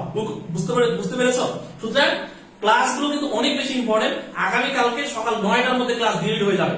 সেই জন্য আমি তোমাদেরকে বলি যে ক্লাসগুলো একটু কাইন্ডলি লাইভ ক্লাস করো, অনেক কিছু শিখতে পারবা। সামনে এপ্রিলের মধ্যে যদি তোমাদের এপ্রিলের ফার্স্ট উইকে যদি মেডিকেল পরীক্ষা হয়, আর মেডিকেল কিন্তু ফুল সিলেবাসে পরীক্ষা হবে, এটা তোমরা সবাই জানো। ঠিক আছে, এবং 1 তারিখে যদি পরীক্ষা হয়ে যায় কিছু করার নেই। এরপরে 1 তারিখে পরীক্ষা হলে আবার এপ্রিল মাসের লাস্ট উইকের দিয়ে কিন্তু অন্যান্য ইউনিভার্সিটি পরীক্ষা, ঢাকা ইউনিভার্সিটি পরীক্ষা হবে। না হলেও এপ্রিল মে মাসে তো পরীক্ষা সব জায়গাতে শুরু হয়ে যাবে। ঠিক আছে, সুতরাং হাতে কিন্তু বেশি দিন সময় নেই। জানুয়ারি অলরেডি শেষ, ফেব্রুয়ারি মাস, মাত্র 2টা মাস আমরা সময় পাবো। যদি তোমাদের এই 40 মিনিট বা 50 মিনিট ক্লাস করার পর যদি স্টুডেন্ট সংখ্যা কমে যায় তাহলে এই ক্লাসগুলো আমি আরো ডিউরেশন কমাই দিব। ঠিক আছে, দেখা যাচ্ছে আমি 40 মিনিট ক্লাস করব, 45 মিনিট ক্লাস করব, তুমি নিজেই ঠকবা। ওকে, সেই জন্য আমি তোমাদেরকে বলি একটু ক্লাসগুলো যেহেতু এই ক্লাসগুলো অনেক বেশি ইম্পর্টেন্ট, ক্লাসগুলো তোমরা একটু কাইন্ডলি শুরু থেকে শেষ পর্যন্ত থাকো। ঠিক আছে, এটা সঠিক উত্তর কি হবে একটু কমেন্টস করো দেখি। এটা সঠিক উত্তর বি হবে। এটা সঠিক উত্তর বি হবে। থ্যাংক ইউ সবাইকে, অনেক ধন্যবাদ। সবাই সঠিক উত্তর দিতে পেরেছো, যেটা সঠিক উত্তর বি হবে।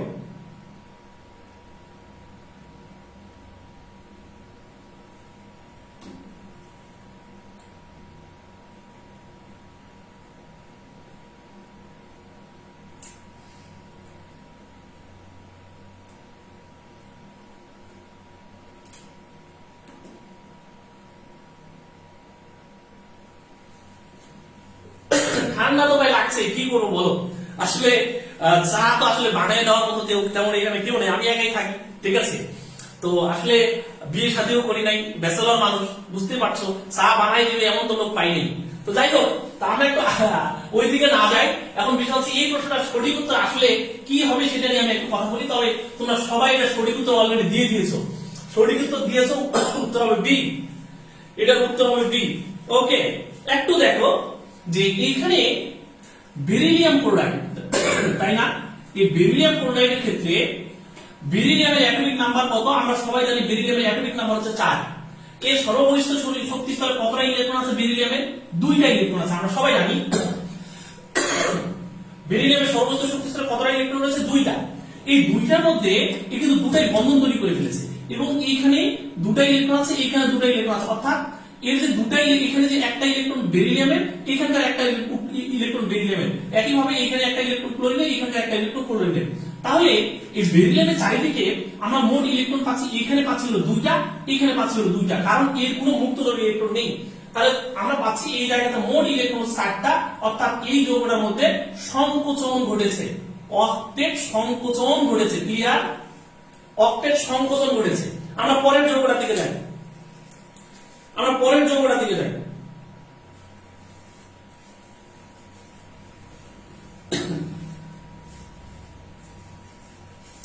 পরের যৌগটার দিকে যাই। পরের যৌগটার ক্ষেত্রে এখানে ধরা হচ্ছে ফসফরাস পেন্টাক্লোরাইড, তাই না? এই ফসফরাস পেন্টাক্লোরাইডের ক্ষেত্রে আমরা সবাই জানি এই ফসফরাস কিন্তু এইভাবে 5টা বন্ধন এখানে তৈরি করে আছে, অর্থাৎ এইখানে ক্লোরিন, এইখানে ক্লোরিন, এইখানে ক্লোরিন, এরপর হচ্ছে এইখানে ক্লোরিন এবং এইখানে হচ্ছে ক্লোরিন, 5টা ক্লোরিনের সাথে বন্ধন তৈরি করে আছে। আমরা জানি ফসফরাসের অ্যাটমিক নাম্বার হচ্ছে 15 এবং ফসফরাসের ভ্যালেন্সের বা সর্ববহিষ্ঠ শক্তি স্তরে 5টা ইলেকট্রন রয়েছে। এই ফসফরাসের সর্ববহিষ্ঠ যে 5টা ইলেকট্রন রয়েছে, এই 5টার মধ্যে কিন্তু 5টাই এখানে বন্ধন তৈরি করে ফেলেছে। তাকাই দেখো, 5টাই কিন্তু বন্ধন তৈরি করে ফেলেছে। তাহলে 5টা বন্ধন তৈরি করলে এখানে বন্ধন জোড় 1 জোড়া, এখানে 2টা, মানে 2টা 4টা, 6টা, 8টা, 10টা। তাহলে তুমি দেখাও 2, 4, 6, 8, 10। তাহলে কয়টা হলো? মোট ইলেকট্রন সংখ্যা হচ্ছে 10টা। যেহেতু 10টা, সুতরাং এই যৌগটা সম্প্রসারণ হয়েছে, সম্প্রসারণ হয়েছে। ক্লিয়ার? নাকি ক্লিয়ার না? একটু কমেন্টস করো, ক্লিয়ার কিনা।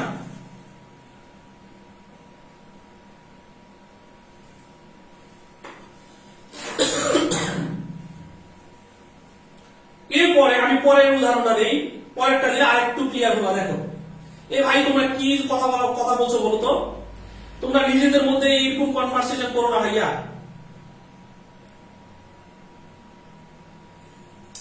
নিজেদের মধ্যে কনভারসেশন করো না। নিজেদের মধ্যে কনভারসেশন করলে কিন্তু হবে না। আমি যারা আমাদের কমেন্টসে কনভারসেশন করবে, আমি কিন্তু তাদেরকে ব্লক মারবো, এফবি থেকে, পেজ থেকে ব্লক মারবো, সহজ হিসাব। আর একটাও না, ঠিক আছে? আর কেউ নিজেদের মধ্যে ঝগড়া করবে না। ঝগড়া করলে কিন্তু আমি সত্যি সত্যি পেজ থেকে ব্লক মারবো তাদেরকে। ওকে, আমি একদম ক্লিয়ার কাট কথা বলতেছি।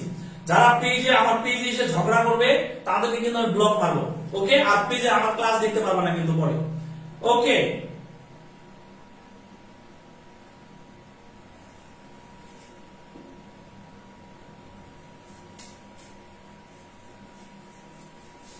আচ্ছা, এইটা বুঝতে পেরেছি। আচ্ছা, আরো যে 2টা উদাহরণ এখানে দেওয়া হয়েছে, সেই 2টা উদাহরণ আমি ব্যাখ্যা দিচ্ছি। দেখো, পরে যেটা দেওয়া হয়েছে সেটা হচ্ছে বোরন ট্রাইক্লোরাইড, তাই না? এই বোরন ট্রাইক্লোরাইড ক্ষেত্রে বোরন হচ্ছে সেন্ট্রাল এলিমেন্ট, এর সর্ববহিষ্ঠ শক্তি স্তর 3টা ইলেকট্রন রয়েছে, আমরা সবাই জানি। বোরনের সর্বোচ্চ শক্তি স্তর কতটা ইলেকট্রন রয়েছে? 3টা। এবং সর্ববহিষ্ঠ শক্তি স্তরে ইলেকট্রন সংখ্যা কিভাবে বের করতে হয় সেই বিষয়টা কিন্তু আমি আগের ক্লাসগুলোতে বারবার বলেছি, ঠিক আছে? তাহলে দেখো তো, এই বোরন এর চারিদিকে 3টা ক্লোরিন এইভাবে বন্ধন তৈরি করেছে, কোনো মুক্ত জোড় ইলেকট্রন নেই। যেহেতু কোনো মুক্ত জোড় ইলেকট্রন নেই, সুতরাং এখানে হচ্ছে বন্ধন ইলেকট্রন 2টা, এখানকার 2টা 4টা, আর এখানকার 2টা 6টা। সুতরাং এই জায়গাতে আমাদের ইলেকট্রন সংখ্যা হচ্ছে 6, অর্থাৎ এইটা 8 হয় নাই। যেহেতু 8 হয় নাই, তাহলে এটাকে আমরা কি বলতে পারি? অষ্টক সংকোচন হয়েছে, অর্থাৎ এই যৌগের ক্ষেত্রে সংকোচন হয়েছে। এরপরের যৌগটা আমি উদাহরণ দিই, তাহলে বুঝতে পারবা। এইখানে দেওয়া হয়েছে ক্লোরিন, এখানে দেওয়া হয়েছে ক্লোরিন। এখন লক্ষ্য করে দেখো তো, আমরা সবাই জানি ক্লোরিন এমন একটা মৌল যার সর্ববহিষ্ঠ শক্তি স্তরে 7টা ইলেকট্রন রয়েছে, তাই না? কারণ ক্লোরিনের অ্যাটমিক নাম্বার হচ্ছে 17। তাহলে এই সর্ববহিষ্ঠ শক্তি স্তরে 7টা ইলেকট্রন থাকে, তাহলে এর 7টার মধ্যে এখানে বন্ধন তৈরি করেছে কয়টা? তুমি দেখো তো, বন্ধন তৈরি করেছে কয়টা? এই দুইটা যে ইলেকট্রন এখানে রয়েছে, একটা হচ্ছে ক্লোরিনের আর একটা হচ্ছে এই ক্লোরিনের।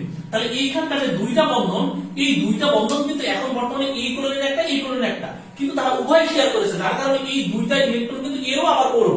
তাহলে আমি যদি একটা ক্লোরিনকে ধরি, তাহলে 7টার মধ্যে যদি একটা ইলেকট্রন চলে যায়, বাকি থেকে 6টা, তাহলে আমি নিশ্চয়ই এর আরো 6টা ইলেকট্রন রয়েছে, এইভাবে 6টা ইলেকট্রন রয়েছে। একইভাবে এরও এরকম 6টা ইলেকট্রন রয়েছে, একটা, দুইটা, এই 4টা, 6টা। তাহলে তুমি তাকাও, এখানে যদি তুমি সেন্ট্রাল এলিমেন্ট চিনতে পারছো না, তাহলে তুমি এইটা এবং এইটা উভয়টাকে তুমি গণনা করো। তাহলে এইখানে আমি যদি এই একটা ক্লোরিনের জন্য ধরি, তাহলে এখানটা হচ্ছে দুইটা, এখানটা হচ্ছে দুইটা, এখানটা হচ্ছে দুইটা, আর এখানটা হচ্ছে দুইটা, অর্থাৎ একটা ক্লোরিনের চারিদিকে আমরা মোট ইলেকট্রন সংখ্যা পেলাম 8টা। আর যেহেতু 8টা পেয়েছি, সুতরাং এইটা অষ্টক নীতি মেনে চলেছে, এটা অষ্টক নীতি মেনে চলেছে। ক্লিয়ার?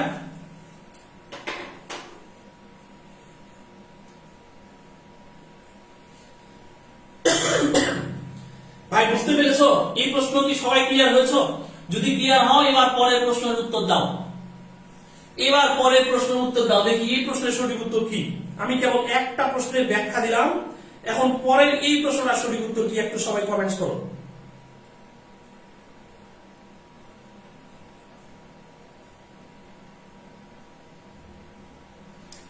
একই মতো আমি যেভাবে বলেছি এইভাবে সলভ করো, দেখবে প্রত্যেকটা প্রশ্নের সঠিক উত্তর তুমি দিতে পারবা।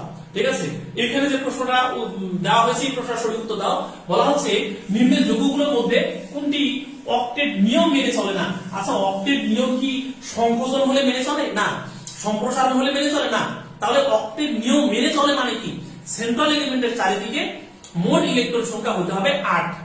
যদি 8 হয় তাহলে অক্টেট নিয়ম মেনে চলবে। আর যদি 8 এর বেশি হয় সম্প্রসারণ, 8 এর কম হলে সংকোচন। অর্থাৎ সম্প্রসারণ হলেও মেনে চলবে না, সংকোচন হলেও মেনে চলবে না। সুতরাং এই যৌগের ক্ষেত্রে এই যে 4টা যৌগ এখানে দেওয়া হয়েছে, কার চারিদিকে, কেন্দ্রীয় পরমাণুর চারিদিকে 8 হয় না, 8টা ইলেকট্রন কার হয় না, যার হবে না সেটাই উত্তর।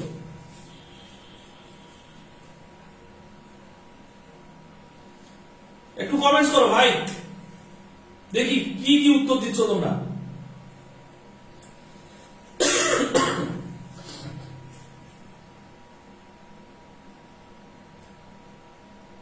ক্লাসটা কি আরেকবার শেয়ার দেওয়া যায়? এই যে এখানে আবার অনেকে উত্তর দিচ্ছে বি, অনেকে উত্তর দিচ্ছে সি। কেন ভাই? এখানে সি উত্তর আসার তো কোনো চান্সই নেই, সি উত্তর আসার কোনো চান্সই নেই এখানে। একটু অনেকে উত্তর দিচ্ছে সি, কেন সি দিবে? সি দেওয়ার কোনো চান্স নেই।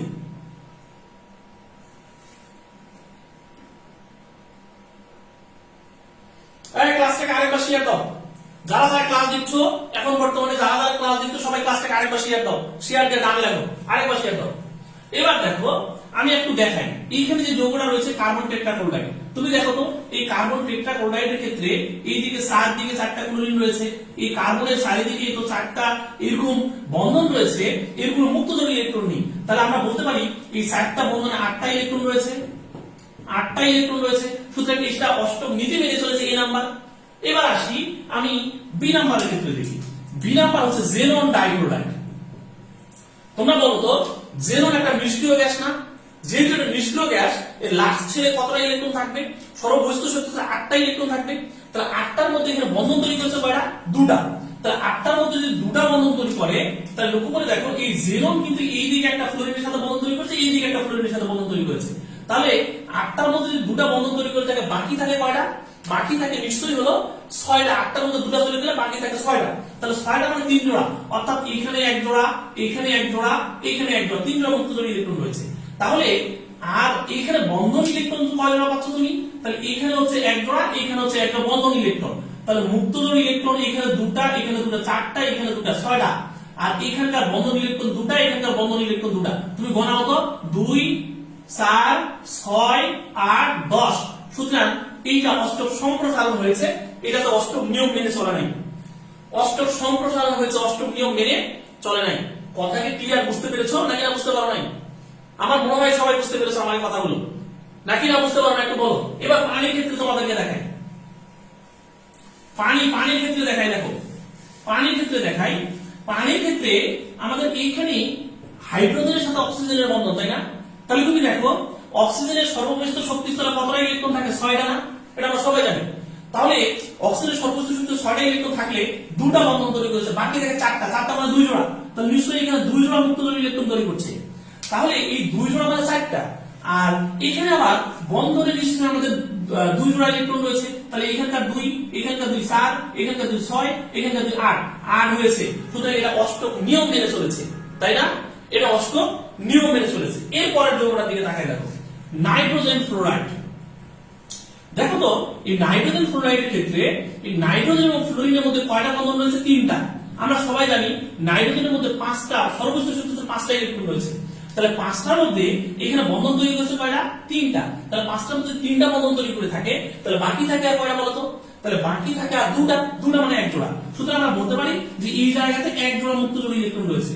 তাহলে তুমি দেখো যে এখানে হচ্ছে আমাদের 2টা ইলেকট্রন, এখানে বন্ধন ইলেকট্রন 2টা, এখানে বন্ধন ইলেকট্রন 2টা, তাহলে 2 2 4 2 6 2 8, সুতরাং এখানেও 8টা হয়েছে।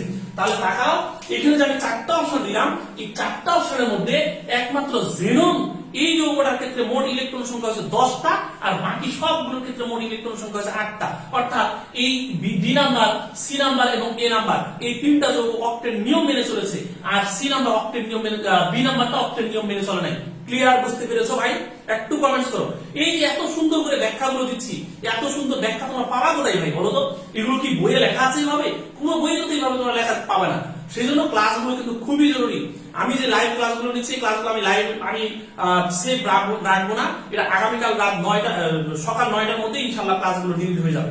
ওকে, আচ্ছা, ক্লিয়ার? বুঝতে পেরেছো মনে হয়?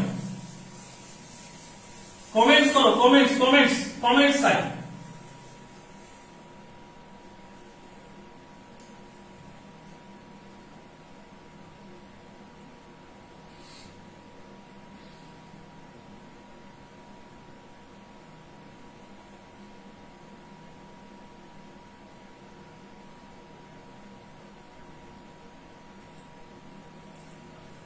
কি বুঝা গেছে ভাই? বুঝা গেছে? সবাই তোমরা ক্লিয়ার বুঝতে পেরেছো তাই না? ওকে, থ্যাংক ইউ, সবাইকে অনেক ধন্যবাদ। তাহলে অক্টেট নিয়ম নিয়ে আমি যতগুলো প্রশ্ন তোমাদেরকে দেখাই, এই যে একই প্রশ্ন, একই মতো প্রশ্ন, দেখো এই যে এখানে আরেকটা প্রশ্ন আছে, একই মতো প্রশ্ন। এটা রাবিতে আসছে 1500 সেখানে, 1900 ঢাকায় প্রশ্ন 1995 96 আসছে, অনেক আগের প্রশ্ন। এই প্রশ্ন তোমরা এখন পারবা না। একই মতো প্রশ্ন, কিন্তু বলা হচ্ছে কোনটি অক্টেট নিয়ম মানে না। ঠিক আছে, এখানে একটা ঝামেলা আছে, কোনটি অক্টেট নিয়ম মানে না।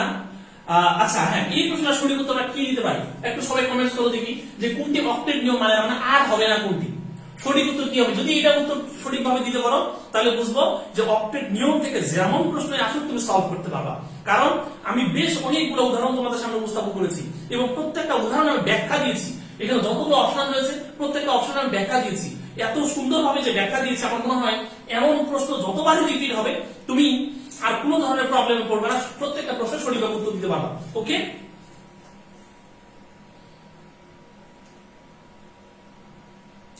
আচ্ছা, তোমাদেরকে একটা কথা বলি, আমি আরেকটা অধ্যায় শুরু করব এবং তোমাদের কি এনার্জি আছে ভাই? এনার্জি কি আছে? এই যে আরেকটা অধ্যায় আমাদের শুরু হওয়ার কথা আজকে, আরেকটা অধ্যায় শুরু হওয়ার কথা।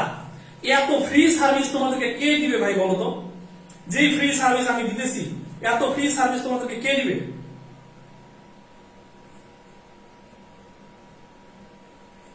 এই শোনো, এই যে যারা ক্লাস করছে, আমি কিন্তু এই ক্লাসটা দেখছি, কথা বুঝছো? যারা কমেন্ট করছো, আর সিঙ্গেল আনসার ছাড়া আর ক্লিয়ার বা জি বুঝছি এই টাইপের কমেন্ট ছাড়া যদি আর কারো কমেন্টস দেখি, একটা যদি কোনো কমেন্টস দেখি, তাহলে অবশ্যই আমি সঙ্গে সঙ্গে ব্লক দিব। ঠিক আছে? আর কোনোদিন আমার এই ক্লাস তুমি দেখতে পারবে না। আমি তোমাদেরকে বারবার নিষেধ করেছি যে কাইন্ডলি কমেন্টসে উল্টা পাল্টা কোনো কমেন্টস বা নিজেদের মধ্যে কোনো ঝগড়া বা বড় কোনো কমেন্টস করো না। ঠিক আছে? শুধুমাত্র ছোট ছোট কমেন্টস, যেমন আনসার কি হবে বা ক্লিয়ার বুঝতে পেরেছো কিনা, এই টাইপের কমেন্টস গুলো একটু করো। আমি যেন আর একটা কমেন্টস এমনটা না দেখি। কি আগের প্রশ্নের সঠিক উত্তর দিতে পারলো না? যে প্রশ্নটা তোমাদেরকে দেখাইলাম এই প্রশ্নটা সঠিক উত্তর দিতে পারলো না, কোন যৌগটিতে অক্টেট নিয়ম মানে না, এটা সঠিক উত্তর কি হবে? আমি তো আনসারই দেখলাম না। তোমরা তোমাদের যে ঝগড়া করছো তোমরা বা দুই একজন তাদের ভিতরে কনভারসেশন করছো, সেটার আড়ালে আমার আনসারই চলে গেছে, মানে আনসার আমি খুঁজে পাইনি। এটা সঠিক উত্তর কি? আরেকবার উত্তর করো তো। সঠিক উত্তর আরেকবার করো ভাই, এটা সঠিক উত্তর কি? আমি তো দেখি নাই।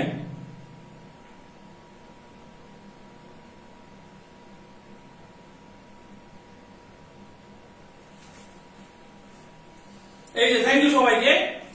সবাই এখন আমি উত্তরগুলো দেখতে পাচ্ছি। নিশাদ সরকার উত্তর দিচ্ছ সি, এসবি তজন উত্তর দিচ্ছ সি। আচ্ছা, এরপরে হচ্ছে এরা দুইজন উত্তর, যা বাকিগুলো কই? আহসানুজ্জামান জাহিদ, তুমি উত্তর দিচ্ছ সি। থ্যাংক ইউ সবাইকে, অনেক ধন্যবাদ। অনেক কষ্ট করে ক্লাসগুলো আজকে করলাম। আচ্ছা, আরেকটা বিষয় একটু তোমাদেরকে বলি। শ্রাবণী কর্মকার, আচ্ছা থ্যাংক ইউ সবাইকে, অনেক ধন্যবাদ। অব্র আবিদ, আচ্ছা যারা ক্লাসটা করছো ভাইয়া, আমার এই ক্লাসগুলো থেকে কি উপকার আসতেছে? তোমাদের উপকার কি পাচ্ছ? তোমরা কতটা উপকৃত হচ্ছ দেখো। আমি কিন্তু একদম পুরো ফ্রি সার্ভিসে এই ক্লাসগুলো তোমাদেরকে নিচ্ছি।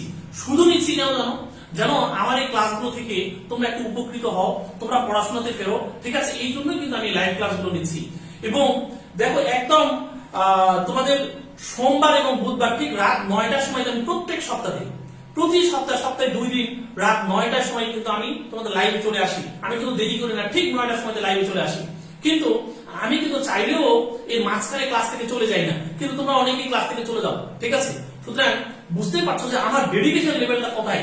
আমার ডেডিকেশন লেভেলটা কিন্তু অনেক বেশি। আমি চাইলেও তো ক্লাসগুলো বন্ধ করে দিতে পারি, কিন্তু আমি দিচ্ছি না। কেন? কারণ আমি চাই যে আমার স্টুডেন্টরা এখান থেকে শিখুক, আমার যে ক্লাসগুলো করছে এখান থেকে তারা উপকৃত হোক। এবং আমার ফ্রি ক্লাস কতটা ইফেক্টিভ যারা গত বছর অ্যাডমিশন দিয়েছে তারা জানে। আমার গত বছর যে গ্রুপে আমি যখন ক্লাস নিতাম ঢাকা ইউনিভার্সিটির আগে, আমি 10টা ক্লাস নিয়েছিলাম ফ্রি লাইভ ক্লাস, এবং ওই 10টা ক্লাসে যা সাজেশন দিয়েছিলাম একটু ভাই মিলাই দেখো, ওই 10টা ক্লাস এখনো আমার গ্রুপে আছে। ওই 10টা ক্লাস এখনো আমার মাহবুব স্কিলস স্পেশাল যে গ্রুপ, এই গ্রুপে এখনো ওই 10টা ক্লাস আছে। যদি পারো একটু মিলাই দেখো, ওই 10টা ক্লাস আমার ঢাকা ইউনিভার্সিটির পরীক্ষার আগে নেওয়া। ওই ঢাকা ইউনিভার্সিটির পরীক্ষার আগে ক্লাসগুলোর সাথে ঢাকা ইউনিভার্সিটির প্রশ্ন মিলাই দেখো যে আসলে তোমার ঢাকা ইউনিভার্সিটির যে প্রশ্নগুলো আসছে এবং আমার ক্লাসের সাথে মেলে কিনা। সেই জন্য আমি শুধু তোমাদের উদ্দেশ্যে, তোমাদের জন্যই কিন্তু আমি এই ক্লাসগুলো নিই।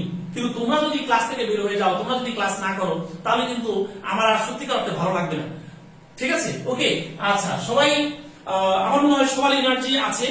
ওকে, আর আরেকটা বিষয় হচ্ছে, এই যে অধ্যায়টা আমি শুরু করবো, এটা কি করবো বলো? গুণগত রসায়ন। এই গুণগত রসায়নের আমি প্রচুর প্রশ্ন দেখাবো, এবং এই প্রশ্নগুলো গত বছর আসছে, তার আগের বছর আসছে, তার আগের বছর আসছে, এই টাইপের প্রশ্নগুলো আমি দেখাবো। আর আরেকটা কথা একটু তোমাদেরকে বলি, এই অধ্যায় শুরুর আগে আমি এই যে পর্যায়বৃত্ত ধর্ম যে অধ্যায়ে ক্লাস নিলাম, পর্যায়বৃত্ত ধর্ম, এই পর্যায়বৃত্ত ধর্ম অধ্যায়ে প্রায় আমি মোটামুটি বলা যেতে পারে 7 থেকে 8টা ক্লাস আমি নিয়েছি। 7 থেকে 8টা, তারও বেশি হবে, আমি যদিও গণাই নাই। 7 থেকে 8টা ক্লাস আমি পর্যায়বৃত্ত ধর্ম থেকেই নিয়েছি, ঠিক আছে? আমি গণাই নাই, কিন্তু ক্লাসগুলো আসলে সংখ্যা কয়টা, তারও বেশি হতে পারে। তো এই যে ক্লাসগুলো আমি নিলাম, এই ক্লাসগুলো কিন্তু কেউ যদি আমার শুরু থেকে শেষ পর্যন্ত এই অধ্যায়ের সবগুলো ক্লাস করতো, তাহলে কিন্তু তার কোনো ধরনের প্রবলেম থাকার কথা না এই অধ্যায়ে। একইভাবে এই যে গুণগত রসায়নের যে অধ্যায়টা আমি শুরু করতে যাচ্ছি, এই অধ্যায়ে যদি কেউ আমার যতটা ক্লাসই হবে, কেউ যদি সঠিকভাবে ক্লাসগুলো মনোযোগ দিয়ে করে, আমার ব্যাখ্যাগুলো বোঝার চেষ্টা করে, তাহলে কিন্তু তার এই অধ্যায়েও কোনো প্রবলেম থাকার কথা নয়। ওকে, এরপর তোমাদেরকে একটু বলি, যারা তোমরা এখানে সেকেন্ড টাইমার আছো, সেকেন্ড টাইমারের ক্ষেত্রে আমার কিন্তু প্রাইভেট কোর্স বা পেইড ব্যাচের কোর্স চলছে। যারা সেকেন্ড টাইমার আছো তাদের পেইড ব্যাচের কোর্স আছে, এবং ভার্সিটির জন্য এবং মেডিকেলের জন্য আলাদা আলাদা ব্যাচ আমার রয়েছে। তোমরা জানো আমি সেকেন্ড টাইমার স্টুডেন্টদের ক্ষেত্রে ভার্সিটির জন্য যেই ভার্সিটি প্লাস মেডিকেল, এই যে ব্যাচটা, এই ব্যাচটা আমার একটা অধ্যায় কেবল শেষ হয়েছে। আমি কেবল যে অধ্যায়টা এখন পড়াইলাম, মনুষ্যের পর্যায়বৃত্ত ধর্ম এবং রাসায়নিক বন্ধন, ওই অধ্যায়টা কেবল শেষ করতে পেরেছি। আরো 9টা অধ্যায় আমার বাকি আছে। কেউ যদি সেকেন্ড টাইমার থাকো, তাহলে এই সেকেন্ড টাইমার এই ব্যাচটা কোর্সটা করতে পারো।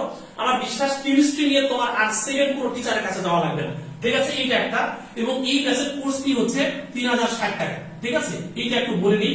এরপরে হচ্ছে second timer plus first timer, এদের জন্য কম্বাইন্ড একটা মেডিকেলের ব্যাচ রয়েছে, ঠিক আছে?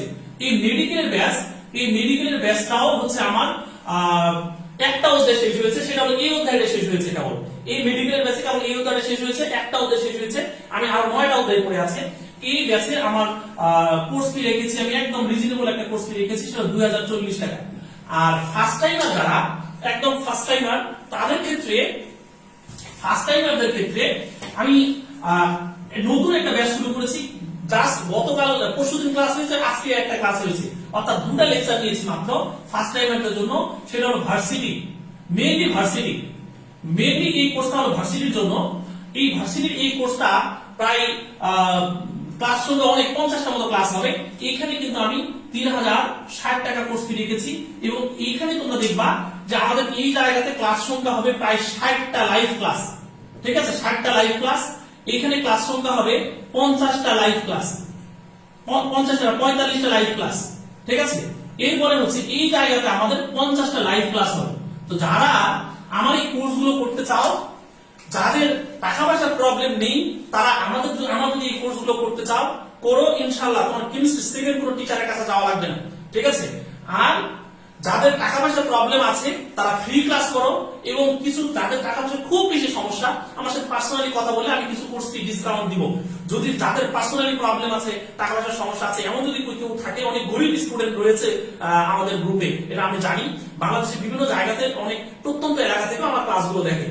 অনেক গরিব স্টুডেন্ট যদি থাকে তাদের ক্ষেত্রেও আমি কিছু ডিসকাউন্ট দিয়ে এই কোর্সগুলোতে ভর্তি করাবো। ওকে, তো যাই হোক, তো মোটামুটি আমি যে কথাগুলো বলেছি, তো কারো যদি দরকার হয় এই কোর্সগুলো করতে পারো, ইনশাআল্লাহ তোমাদের কেমিস্ট্রি নিয়ে আর সেকেন্ড কোনো টিচারের কাছে যাওয়ার দরকার পড়বে না। ওকে, গুণগত রসায়ন, এই গুণগত রসায়নে আমি আর বেশিক্ষণ ক্লাস নেব না, সর্বোচ্চ 5 থেকে 7 মিনিট বা 10 মিনিট কথা বলবো। একটু আমার কয়েকটা প্রশ্ন আমি তোমাদেরকে দেখাবো, প্রশ্নগুলো সঠিক উত্তর দাও। স্টুডেন্ট সংখ্যা কমে গেছে, আমি প্রথম প্রশ্ন দিচ্ছি, প্রথম প্রশ্ন সঠিক উত্তর দাও তো ভাইয়া। এখানে একটা প্রথম প্রশ্ন দিলাম, এই প্রশ্নটা সঠিক উত্তর দাও দেখি।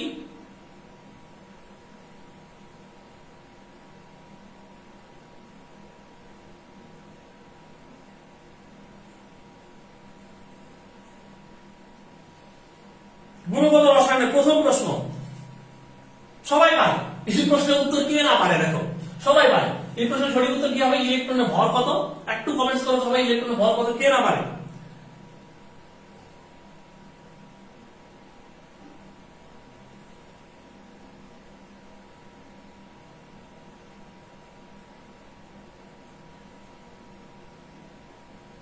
মাশাআল্লাহ, সবাই পাচ্ছে, সবাই এটা সঠিক উত্তর সি দিচ্ছে।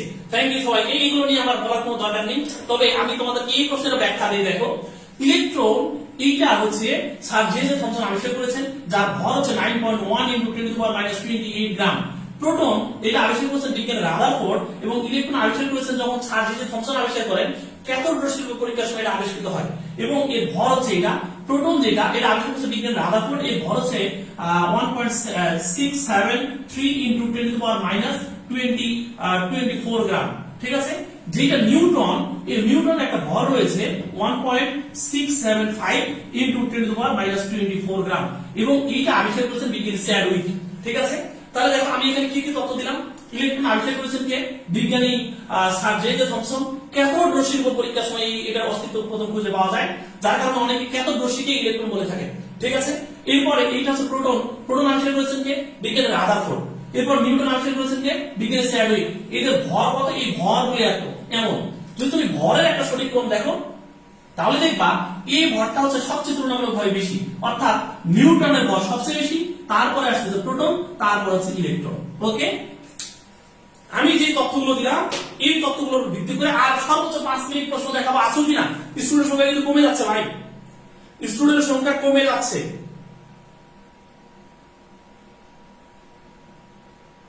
ইজি, এগুলো অনেক ইজি, যার কারণে করা লাগবে না, তাই না? আমার এই যে কথাগুলো আমি বলছি ভাই, কথাগুলোর মূল্য অনেক বেশি। আচ্ছা, আরেকটা প্রশ্ন দেখাই, যেমন এই যে এই প্রশ্নটা মেডিকেলের প্রশ্ন। এই প্রশ্নটা একটু দেখো তো, এই প্রশ্নটা সঠিক উত্তর আমরা কি দিতে পারি? এই প্রশ্নটা মেডিকেলের প্রশ্ন। প্রশ্নটাতে বলা হচ্ছে কি? প্রশ্নটাতে বলা হচ্ছে যে নিচের কোনটি সত্য নয়। দেখো তো কোনটি সত্য নয়। বলা হচ্ছে আলফা কণা হচ্ছে কম্পোজিট কণিকা, এরপরে বলা হচ্ছে পজিট্রন হচ্ছে স্থায়ী মূল কণিকা, প্রোটন হচ্ছে স্থায়ী মূল কণিকা, মেসন হচ্ছে অস্থায়ী মূল কণিকা। এটা মেডিকেলের প্রশ্ন।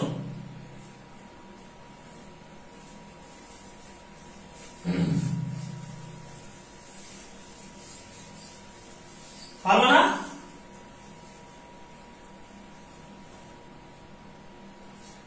পারবা কি না বলো? এই প্রশ্নের সঠিক উত্তর কি? দেখি কে তোমরা কি কি উত্তর দিচ্ছ, কে কি উত্তর দিচ্ছ একটু দেখে নিই।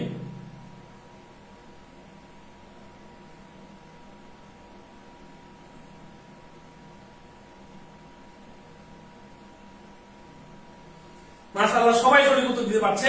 এটা সঠিক উত্তর হবে বি। সবাই সঠিক উত্তর দিচ্ছ। দেখো কোনটি সত্য নয়। আলফা কণা কম্পোজিট কণিকা, কম্পোজিট কণিকা হচ্ছে দুটা, একটা হচ্ছে আলফা কণা আর একটা হচ্ছে ডিউটেরন কণা। এরপরে বলা হচ্ছে পজিট্রন হচ্ছে স্থায়ী মূল কণিকা, কথা সত্য নয়। পজিট্রন একটা অস্থায়ী মূল কণিকা, অস্থায়ী মূল কণিকা 300টির বেশি রয়েছে। যেমন তাদের নাম পাই 1, মে 1, নিউট্রিনো, মেসন, অ্যান্টিনিউট্রিনো, গ্র্যাভিটন, বসন, পজিট্রন। এই যে নামগুলো আমি বললাম 8টা নাম, 8টা নাম মনে রাখলে চলবে। পাই 1, মে 1, তারপর নিউট্রিনো, মেসন, অ্যান্টিনিউট্রিনো, গ্র্যাভিটন, বসন। এই 8টা নামের কথা বললাম। এবং পজিট্রন, এই পজিট্রন নিশ্চয়ই এগুলো অস্থায়ী মূল কণিকা। এরপর আছে প্রোটন, প্রোটন হচ্ছে স্থায়ী মূল কণিকা, আমরা সবাই জানি। ইলেকট্রন, প্রোটন এবং নিউট্রন এই তিনটা হচ্ছে স্থায়ী মূল কণিকা। মেসন হচ্ছে অস্থায়ী মূল কণিকা। ঠিক আছে, মনে থাকবে না? আর একটা প্রশ্ন একটু তোমাদেরকে দেখাই দেখি, আর একটা প্রশ্ন এই দিকে আছে, মনে হয় একটু দেখি দেখাই। সেটা হচ্ছে কই গেল এই প্রশ্নটা। এই প্রশ্নটা সঠিক উত্তর কি হবে একটু কমেন্টস করে দেখি। আমি এটা অলরেডি তোমাদের আনসারে এটা কি হবে এটা অলরেডি বলে দিয়েছি তোমাদেরকে। এইটা সঠিক উত্তর কি হবে, এটা জাহাঙ্গীরনগর ইউনিভার্সিটির প্রশ্ন। একটু সবাই কমেন্টস করে দেখি। বলা হচ্ছে কোন ক্রমটি পরমাণুর ভরের ক্ষেত্রে সঠিক? কোন ক্রমটি পরমাণুর ভরের ক্ষেত্রে সঠিক? দেখি এটা সঠিক উত্তর কে কি দিতে পারে। জটিল কিছু না, কিন্তু আমি অলরেডি এগুলো বলে দিয়েছি, সব কথাই কিন্তু আমি বলে দিয়েছি। জাস্ট কোন উত্তর দেখে সুন্দর মতো উত্তর করতে হবে। ওকে,